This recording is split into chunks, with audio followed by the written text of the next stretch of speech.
رحمه إلى يوم الدين وأن تنصرنا وتفتح علينا وترزقنا وتحفظنا وتغفر لنا ولجميع المسلمين يا الله يا حي يا قيوم لا إله إلا أنت اللهم علمنا وذكرنا ما نسينا وفهمنا ما لا نفهم وزرنا وصالح اللهم استر عن عني ولا تذيب القطع مني يا الله واجعلنا مهرا شاكرا نجاك كلفا اللهم اجعلنا من الناجحين الفائزين في جميع اختبار الدنيا والأخرى مرضين فيكم فيكون الله تعالى نفوت العانفين فقنا في الدين وعلمنا تأول جعل من جبك صالحين اللهم ارزقنا فهم النبيين حوض المرسلين وإلهام الملائكة المكرمين من ياسين محمد صلى الله عليه وسلم سبحان ربك رب العزة عما يصفون وسلام على المرسلين والحمد لله رب العالمين الفاتحة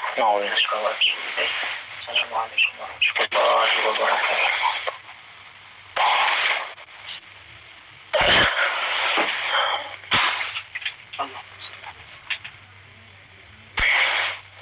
بسم الله الحمد لله السلام عليكم ورحمة الله وبركاته الحمد لله رب العالمين وبه نستعين على أمور الدنيا والدين والصلاة والسلام على سيد المرسلين سيدنا محمد وعلى آله وصحبه أجمعين اللهم أصلح أمة محمد صلى الله عليه وسلم وفرج عن أمة محمد صلى الله عليه وسلم وارحم أمة محمد صلى الله عليه وسلم انشر فضائل نهضة الوطن في العالمين بحق محمد صلى الله عليه وسلم سبحانك لا علم لنا إلا ما علمتنا إنك أنت العليم الحكيم رب اشرح لي صدري ويسر لي أمري واحلل عقدة من لساني يفقهوا قولي أما بعد Alhamdulillah Rabbil Alamin. Puji syukur kita ucapkan kepada Allah Subhanahu Wa Taala dan ucapkan Alhamdulillah Rabbil Alamin ala kulli hal wa fi kulli hal wa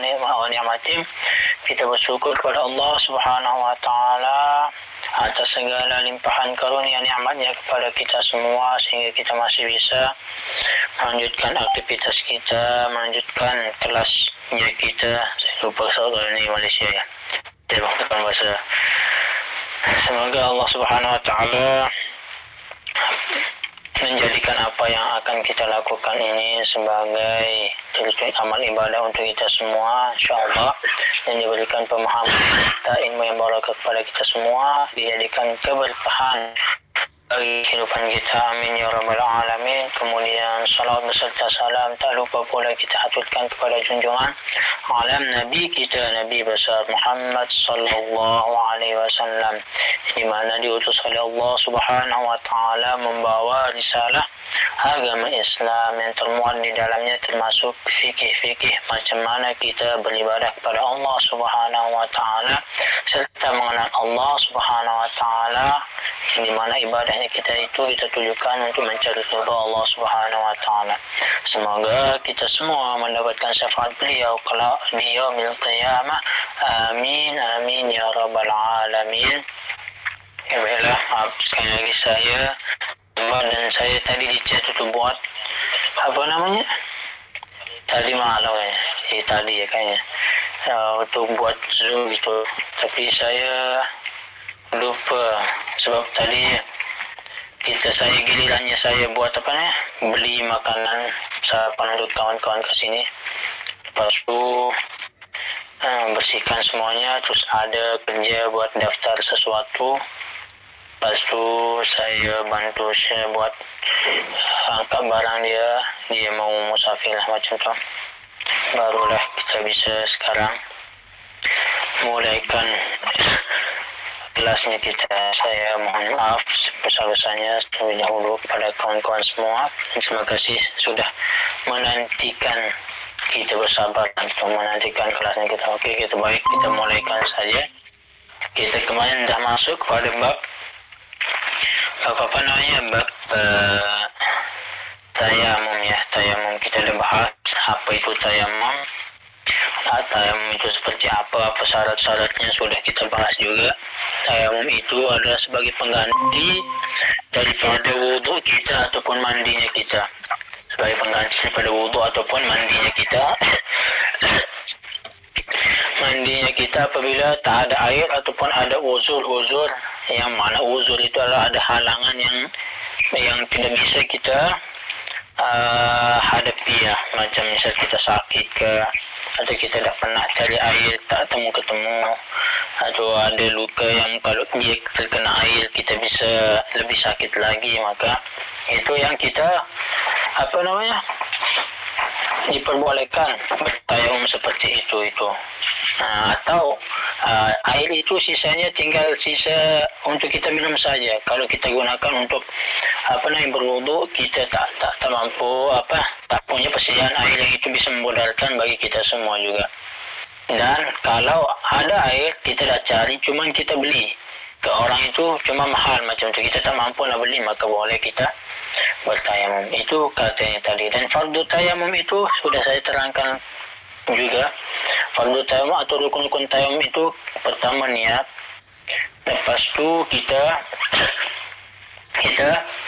usap wajah kita dengan debu itu, ambil debu, niatnya kita ambil debu masyarakat di mana pun itu. Sebab kenapa debu yang tayamum sebagai pengganti daripada daripada wudu kita dan mandinya kita apabila tidak ada air. Sebab debu ni ada di mana saja. Itu. Jadi dia adalah suatu zat yang tak ada gitu di tempat manapun itu pasti ada debu itu. Makanya itu yang digunakan sebagai pengganti daripada air apabila kita ada uzur macam tu, tak ada air dan ada uzur macam tu, seperti itu. Jadi yang pertama kita ambil debu supaya tak terlalu tebal, muka kita tak comeng macam tu, tak kotor. Misalnya hitam dengan debu itu, maka sebelum kita usapkan ke wajah kita tipiskan dia dulu, kita pecik dia supaya dia jatuh yang tebal-tebal itu. Secukupnya itu, lalu kita usapkan ke wajah kita dan di situ kita berniat, nawaitu tayammum istibahatus salati fardhu lillahi ta'ala. Kalau salat fardunya, sunnah juga bisa gitu, kita niatkan untuk sunat. Kemudian kalau tangannya kita buatnya macamnya supaya dia tak mustamal, yang ini kita dah ambil lagi di tempat yang berbeda ya, jangan di tempat yang sama dengan wajah kita. Kita ambil lalu kita tipiskan lagi supaya tak tebal macam tu. Caranya macam ni supaya susah nak buka dia ni. Buat macam ni. Jangan mulai dari sini. Sebab ini kalau dia tersentuh ini nanti dia jadi mustamal. Tak boleh kita gunakan. Harus kita ambil lagi. Supaya tak ambil lagi debunya, kita cukup macam ni.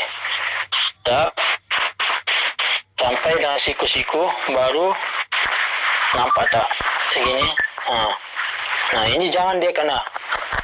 Barulah kita basuh usap yang kiri dengan cara yang sama macam tu. Selesai itu tayamumnya. Jangan lupa tak boleh tertib itu maknanya yang dahulu kita dahulukan. Jangan tangan dulu baru wajah macam tu. Itu cara kita bertayamum. Itu cara yang kita lakukan untuk bertayamum. Lepas tu kita bahas masalah sunnah-sunnah yang ada pada tayamum.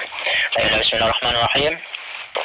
قال المصنف رحمه الله تعالى ونفعنا بعلومه في الدارين آمين. وسنن أي التيمم ثلاثة أشياء.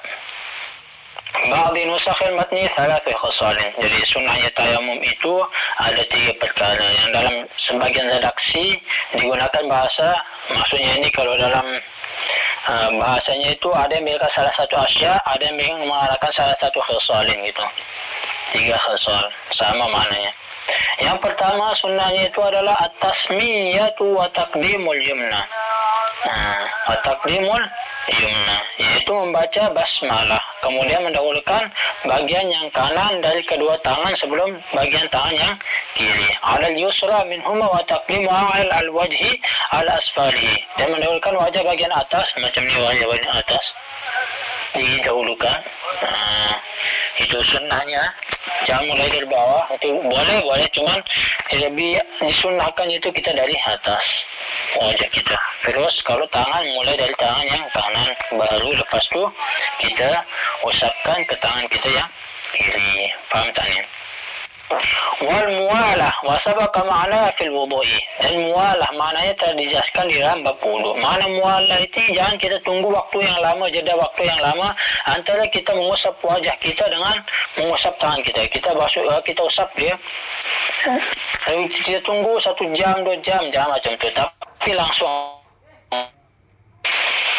kita lepas kita ambil debu, tipiskan, kita usap wajah kita, lepas tu kita ambil langsung, jangan ada jeda waktu yang lama. Itu namanya muwalah. Wa baqiya litayammum sunanun ukhra madhkuratun fil mutawwalat. Jadi ada sunnah-sunnah yang lain yang di situ dijelaskan dalam kitab-kitab yang lebih tebal, yang lebih tinggi lagi pembahasannya macam tu. Jadi nanti kita coba cari. Minha naz'u al-mutayammim khatimatu fi ad-darbati al-ula, amma ath-thaniyatu fayajibu naz'u al-khatami fiha. Di antaranya adalah orang yang bertayamum sunnah melepas cincinnya saat memukul debu pertama. Jadi kita sunnah kalau perempuan sudah menikah ke atau dia ada gunakan perhiasan kat tangannya dia ke, maka dia lepaskan semua itu dulu. Di antara itu dia gelang ke, cincin ke, apa-apa yang ada di tangannya dilepaskan terlebih dahulu, lalu dia ambil debu, dia usapkan, dia bertayamum. Itu dia sunnah tayamum. Itu yang pertama tadi membaca basmalah, kemudian mendahulukan yang kanan dengan yang kiri pada tangan kita, kemudian mendahulukan wajah yang bagian atas ke bawah.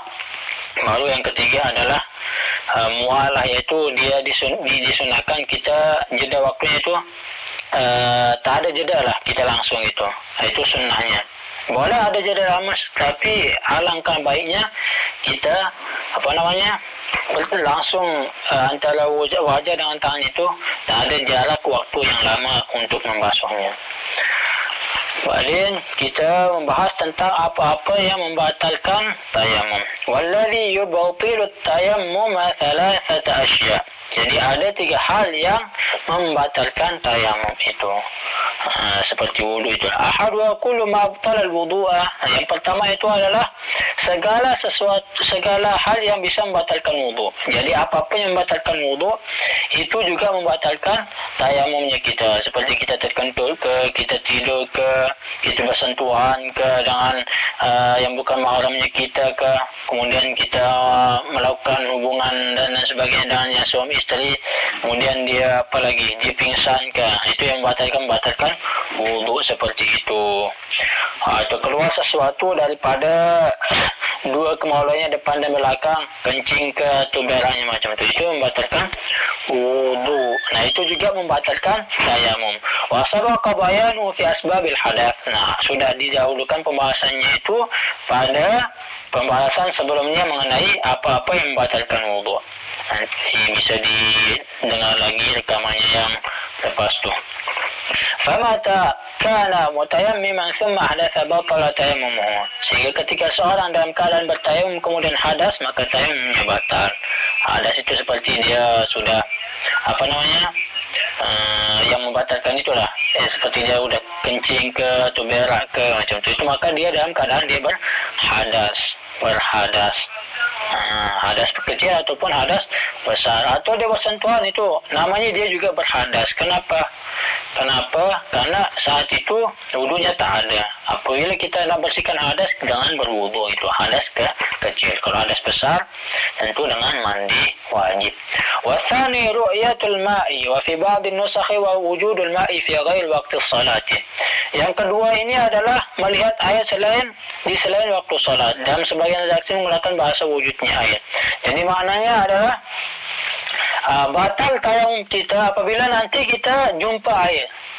Kita dah jumpa air, maka di situ kita batal tayamum kita. Maka kita segeralah berwudu dengan air tersebut. Kalau kita jumpa air, maka batal tayamumnya kita. Sebab syaratnya tadi kan supaya kita bisa bertayamum, karena tidak ada air, salah satunya itu. Kecuali yang sakit ya. Yang sakit kan ada ataupun tak ada. Kan ada uzur bagi dia sendiri, maka dia boleh walaupun dia dah jumpa air, tayamum itu tetap tidak batal sebab dia ada uzur, atau dia ada air cuma untuk minum saja, tak cukup untuk mandi atau berwudu, maka dia boleh bertayamum dan tayamum tidak batal.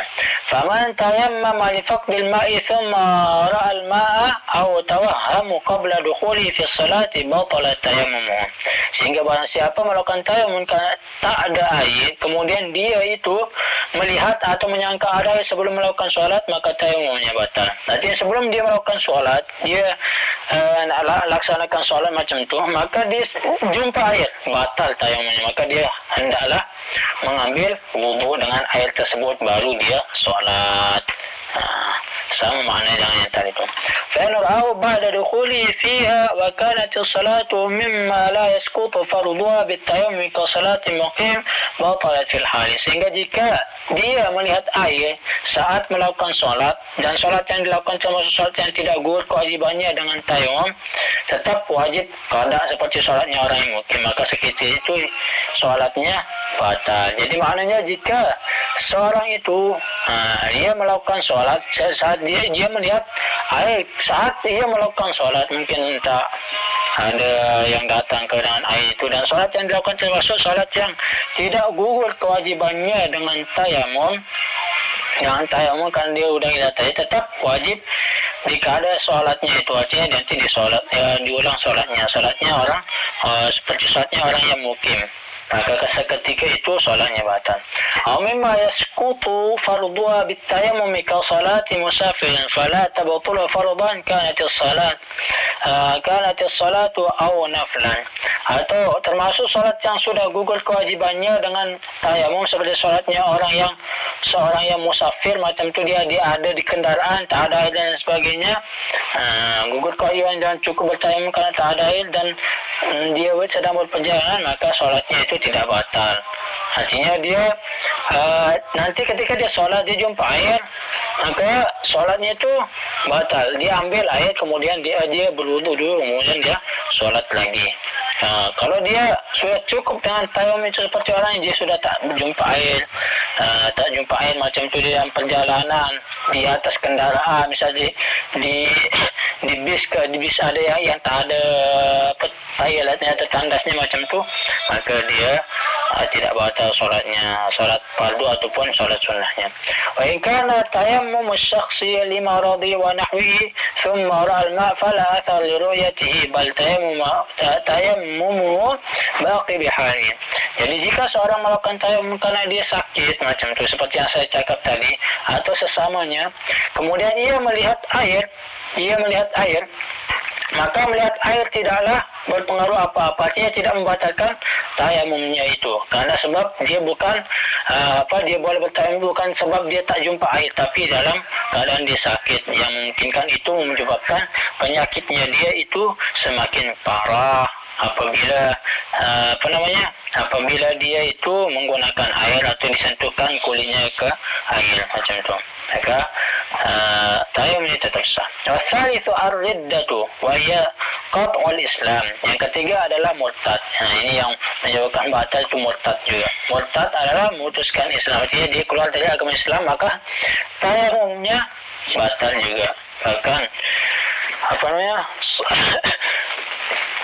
apapun itu, kalau murtad itu bisa memutuskan segala hal yang dia dah berbuat. Karena dia itu murtad itu maknanya dia sudah menyirikan Allah Subhanahu, mensyukurkan Allah Subhanahu wa taala, tidak lagi percayakan Allah Subhanahu wa taala. Dia keluar daripada agama Islam, maka habita amalu, maka sia-sialah amalnya dia. Kecuali dia masuk lagi ke agama Islam, maka insya-Allah.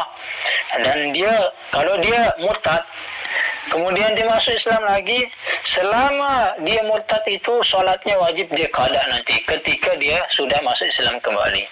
Itu bagi orang yang murtad. Itu yang nanti mesti dipahami.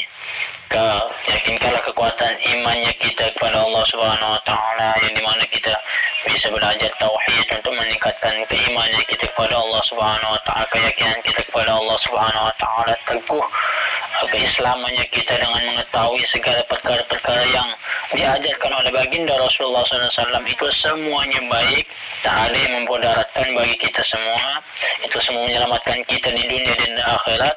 Maka itu yang harus kita pelajari dan pahami, sehingga kita tak mudah nak terpengaruhi oleh agama-agama yang lain, atau kita bisa jadi tak mengakui adanya Tuhan dan sebagainya, ateis macam tu. Maka kita bentengi diri kita dengan kita belajar tauhid, belajar fikih, belajar sirah nabawiyah, kemudian kita belajar hal-hal yang berkaitan dengan agama kita, agar semakin kuat keyakinan kita kepada Allah Subhanahu wa taala dan benar cara kita beribadah kepada Allah Subhanahu wa taala. Selanjutnya kita membahas tentang sahibul jabair, iaitu orang yang memakai perban. Macam mana dia apabila mungkin dia gunakan di tangannya itu gunakan perban, macam mana dia nak berwudu, sebab itu kan tertutup. وإذا امتنع شرعا استعمال الماء في عضو فإن لم يكن عليه ساتر وجب عليه التيمم وغسل الصحيح ولا ترتيب بينهما للجنوب. Jadi ketika secara syarak tercegah untuk menggunakan air pada anggota badan, maka jika pada anggota badan tersebut tidak terdapat penutup, maka bagi dia wajib melakukan tayamum dan membasuh anggota yang sehat, dan tidak ada kewajiban tertib antara keduanya, tayamum dan membasuh yang sehat bagi orang yang junub. Maknanya dia ni dia kan dalam keadaan junub, mesti mandi macam tu. Ada badannya yang dia diperban. Maka jika pada anggota tersebut tidak terdapat penutup, maka bagi dia wajib melakukan tayamum dan membasuh anggota badannya sehat. Mungkin di bagian yang sakit itu dia gunakan perban ataupun tak ada, cuman dia terhalang nak lakukan tersentuh dengan air, maka boleh dia cukup dengan bertayamumkan dia yang tertutup ataupun yang terhalang untuk bisa masuknya air, dengan sebab dia sakit macam tu. Amma al-muhdithu fa innama yatayammamu waqta dukhuli ghusl udwi al-'aliyah. Jadi adapun orang yang sedang berhadas kecil, maka dia boleh melakukan tayamum ketika sudah waktunya membasuh anggota yang sakit. Misal dia sakit, nak wudu, mungkin ada perban di tangannya, maka kemudian ditayamumkan, atau tidak di kakinya, cukup bertayamum saja gitu kan. Kalau dia terhalang nak melakukan wudu ataupun mandi dengan sebab tak boleh menyentuh air kepada tubuhnya itu. فإن كان على العضو ساتر فحكمه مذكور في قول المصنف. وصاحب الجبائر جمع جبيرة بفتح الجيم وهي أخصاب أو قصب تسوى وتشد على موضع الكسر ليلتحم يمسح عليهما بالماء إن لم يمكنه نزعها لخاف الضرر مما سبق. Jadi jika ada penghalang atau penutup pada anggota yang sakit, maka hukumnya dijelaskan dalam perkataan musannif yang dijelaskan, yang saya bacakan barusan, yaitu orang yang sahibul jabair, orang yang memakai perban. Jabair adalah bentuk kalimat jamak, katanya di sini lafaz daripada jabirah. Kalau nanti dicari di kamus apa maknanya daripada jabair itu, dia mufradnya adalah jabirah. Jangan cari jabair, mungkin tak ketemu nanti, tapi cari kalimat jabirah, yaitu kayu atau bambu yang dipasang dan diikatkan pada anggota yang luka atau letak agar supaya bersatu kembali atau sembuh. Itu dia gunakan, mungkin ada jenis kayu lah, macam dulu mungkin dia gunakan itulah. Maka ia wajib mengusap perbannya dengan air, cukup dia usap dengan air saja, meskipun tak kena kulitnya yang di dalam itu. Perbannya itu yang diusapkan itu dengan air. Jika tidak memungkinkan untuk melepaskannya karena khawatir terjadi bahaya yang telah dijelaskan di atas tadi. Maka kalau dia di sini luka dan dia menggunakan perban, maka dia cukup mengusapkan perbannya itu dengan air itu. Kalau dia nak berwudu, cukup mengusapkan air ke perbannya. Meskipun kalau dia tak bisa nak lepaskan perbannya itu, atau yang terbuat dari kayu itu gitu. Sebab nanti kalau dia buka, khawatirnya akan terjadi bahaya macam tu. Sebab tadi katanya mungkin bisa jadi dia patah tulang kat sini ke, lalu dia pakai itu apa namanya, benda yang supaya dia tetap bersatu, terjaga daripada tulangnya itu macam tu. Maka dia cukup dengan mengusapkan air kepada perbannya dia. Tahu tak nama perban? Ketika luka itulah ada pembungkusnya lah. Itu nama perban, atau dia ada zaman dahulu mungkin gunakan kayu ke macam tu. Okey, faham ni? Wa tayammamu sahbul jabail fi wajhihi wa yadayhi kama sabaq. Jadi sama juga orang yang memakai perban itu, tayamumnya itu sama dengan orang yang biasa, iaitu dia mengusap daripada wajah dengan kedua tangannya saja gitu. Wa yusalli wa la hadata alayhi in kana wad'uha ay al-jabail ala turi wa kanat fi ghairi a'dha'i tayammum. Jadi ia harus melakukan solat dan tidak wajib mengulanginya ketika sudah sembuh itu. Jadi solatnya sudah sah, tak perlu dia ada atau diulang kembali. Jika ia memasang perbannya dalam keadaan suci dan diletakkan pada selain anggota tayamum, mungkin dia letak kaki ke gitu kan, bukan anggota daripada tayamum. Anggota tayamum itu muajjah dengan tangan saja. Wa illa ada wa hadha ma qalahu an-Nawawi fi rawdati. Jika tidak demikian, artinya dia bukan dalam keadaan yang tidak suci, maksudnya itu dia bertayamum seperti itu, maka dia mesti mengulang solatnya itu. Dan ia adalah pendapat daripada Imam An-Nawawi. Jika tidak demikian, maksudnya ia harus melakukan solat dan tidak wajib mengulanginya sudah sembuh jika ia memasang perbannya dalam keadaan suci. Jadi kalau tak dalam keadaan suci dan diletakkan pada anggota yang tayamum itu, maka dia bertayamum, kemudian mungkin nanti dia ulang solatnya ketika dia sudah sembuh. Lakinnahu qala fil majmu' in itlaq al-jumhur yaqtadi 'adam al-farq baina a'dha'i tayammum wa ghayriha. Akan tapi di dalam kitab Al-Majmu', nama kitabnya, beliau berpendapat bahawa sungguhnya kemutlakan yang disampaikan oleh jumhur, mayoritasnya ulama macam itu, menetapkan bahawa tidak ada perbezaan, maksudnya antara posisi perban yang berada pada anggota tayamum dan selainnya, maka sama-sama dia tidak mengulang daripada solatnya itu ketika dia melakukan tayamum ataupun dia ketika dia ingin melakukan solat itu. Wa yashtatu fil jabira alla ta'khudha min as-sahih illa ma la budda minhu listimsakin. Jadi perban disyaratkan harus tidak menutup anggota yang sehat kecuali anggota sehat yang memang harus tertutup guna memperkuat perban tersebut.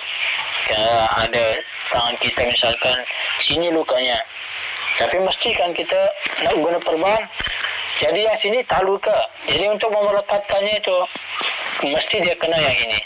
Misalkan maka itu boleh lah gitu, dia cuma usap itu aja. Sebab anggota yang sehat ni tak boleh ditutup dengan perban gitu. Kecuali yang untuk melekatkan perbannya itu, maka itu juga boleh dia hanya sekedar usapkan dengan air saja. واللصوق والعصابة والمرهم ونحوها على الجرح كالجبيرة.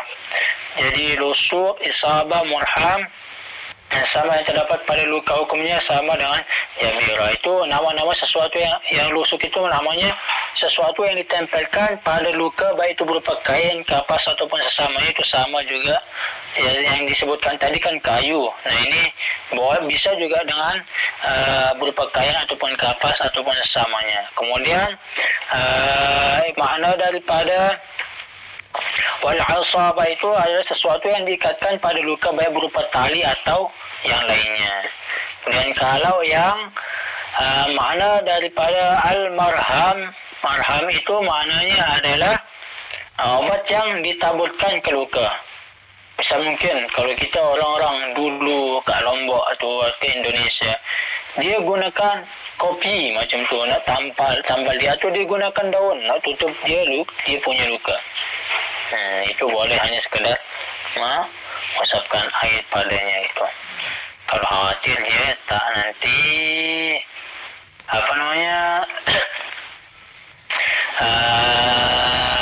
Lebih parah lagi kalau dia terkena dengan air.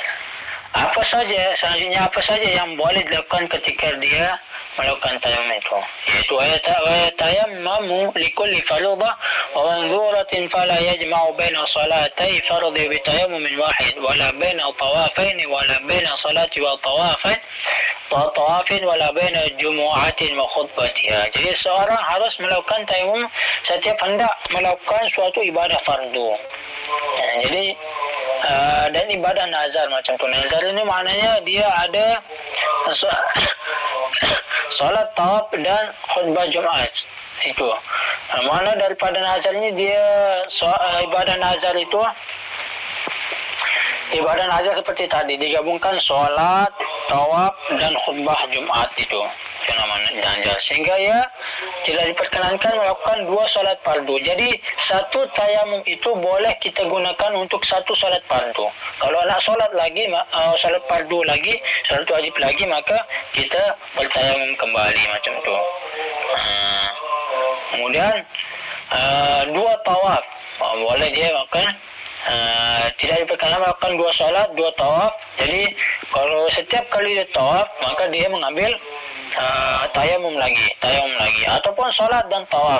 Jika misalnya di Mekah dia solat, ambil apa namanya? Ambil tayamum, sudah bertayamum, maka kalau nak melakukan tawaf lagi, maka dia bertayamum selepas dia solat. Ataupun solat Jumaat dan khutbahnya. Jadi khutbahnya itu lain untuk apa namanya? Tayamumnya dengan solat Jumaatnya. Solat Jumaat dan khutbahnya hanya dengan satu kali tayamum. Jadi solat Jumaat dan khutbahnya, maksudnya sini saya tadi tersilap. Solat Jumaat dan khutbahnya hanya dengan satu kali tayamum gitu. Jadi terhitung cuma cukup satu kali dia melakukan tayamum dengan solat dan khutbahnya itu. Walil mar'ati, bagi seorang perempuan, idza tayammamat litamkinil halil an taf'alahu miraran wa tajma'u bainahu wa bain as-salati bidzalika tayammum. Jadi ketika seorang wanita melakukan tayamum guna melayani sang suaminya, maka bagi dia diperkenankan melakukan pelayanan berulang kali dan melakukan solat dengan tayamum tersebut. Maknanya apa kawan-kawan semua? Kalau di sini kan kita kalau nak lakukan hubungan suami isteri yang pertama, kemudian nak lakukan yang kedua, maka disunahkan kita berwudu. Walaupun kita tak mandi terlebih dahulu, tapi disunahkan tadi afdalnya itu kita berwudu dulu kemudian melakukan hubungan itu lagi itu. Maka di sini kalau tak ada air kan nanti kita bertayamum seperti itu. Kan berulang kali itu, maka dia bertayamum terlebih dahulu ataupun melakukan solat dengan tayamum tersebut untuk dia apa namanya, kalaupun dia mandi wajib selepas dia apa namanya berhubungan suami isteri misalkan, maka dia bertayamum kalau tak ada air boleh dia mandi wajibnya itu dengan bertayamum gitu, sebagai gantinya daripada mandi wajibnya itu dengan tayamum kalau tak ada air. وقالوا ويصلي بتيمم واحد ما شاء من النوافل ساقط من بعض نساء المتن. Perkara musannif pengarang itu dengan satu tayamum seorang diperkenankan melakukan ibadah-ibadah sunnah yang ia kehendaki. Jadi kalau kita salat sunnah bisa salat duha. Salat duha berapapun rakaatnya boleh kita dengan satu tayamum. Tapi kalau salat fardu atau salat wajib kita hanya boleh satu tayamum itu satu salat fardu. Nanti kalau kita nak solat fardu lagi atau salat yang wajib, maka hendaklah kita mengambil wudu kembali, mengambil tayamum itu kembali itu. Faham tak ni? Kalau ada yang tak faham, bagi tahu apa yang tak dipahami, bagi saya terangkan balik. Lepas ni kita masuk kepada najis. Tapi mungkin saya cukupkan di sini sebab saya ni sebentar lagi nak exam, imtihan atau ujian kat kuliah. Jadi minggu ini kita bilang boleh kita kata ini yang minggu terakhir untuk kita kajiannya, sebab mungkin kita cuti selama 2 minggu ke bukan selama 2 minggu, 3 atau 4 minggu kita cuti sebab saya ada nak siapkan diri, ada exam ujian kat sekolah. kat kuliah macam tu. Maka perlu kita persiapkan sebab lumayan kalau di sini ujiannya lumayan sulit kalau kita tak persiapkan dengan baik. Sebab apa? Kalau kita tak lulus 3 je mata pelajaran, cuti 1 bulan ya, 1 bulan kita cuti. Ya 1 bulan lah kita genapkan 1 bulan. Jadi 3 saja madah atau mata pelajaran kita tak lulus, maka kita tertinggal kelas. Macam kita sekolah di senior high school ke atau junior high school ke atau SPM ke kalau bahasa Malaysianya saya tak tahu, SMA atau MA gitu. Jadi kalau 3 kita tak lulus mata pelajarannya itu, maka kita tertinggal kelas. Susah lagi ngulang setahun kan. SPM. Saya tahu SPM tu sebab kawan saya banyak dari Malaysia di sini tinggal dengan saya. Jadi itu mesti saya persiapkan. Jadi saya juga mohon doa kepada awak-awak semua supaya saya ini bisa diluluskan oleh Allah Subhanahu Wa Taala, mudahkan untuk menjawab soal, bisa menjawab soalan-soalan nanti yang ada di ujian itu, dipermudah semuanya. Saya mohon doa kepada awak semua. Dan awak nanti selepas kita cuti jangan menghilang macam tu, sebab kebanyakan yang saya temui ketika kalau cuti macam tu dia terputus saja apa yang sudah dimulakan, macam kelasnya, diskusinya macam tu. Jadi nanti insya-Allah selepas ujian kita mulakan lagi. Tapi nanti ini insya-Allah sampai Jumaat kita tetap teruskan untuk terakhir untuk tauhidnya dengan apa satu itu tasawufnya lah. Itu terakhir nanti hari Jumaat insya-Allah kita bahas cukup mungkin sejam setengah jam saja kita bahas untuk kelasnya kita. Okey, baiklah, kalau ada pertanyaan seputar apapun, tak mesti masalah fikir yang sudah kita bahas ataupun yang masalah ini juga yang tak difaham tadi, boleh ditanyakan. Kalaupun tidak ada, boleh cakap tak ada. Sebelumnya saya mohon maaf apabila ada kekurangan dan salah kata. Kalau ada yang salah, tegur saya, sebab kita di sini sama-sama belajar, bukan saling menggurui. Dan saya nak awak semua cakap kalau tak ada, tulis tak ada, okey? Supaya saya langsung tutup kelas kita. Kalau ada, cakap ada dan tulis langsung. Apa pertanyaan atau open mic. Cemut.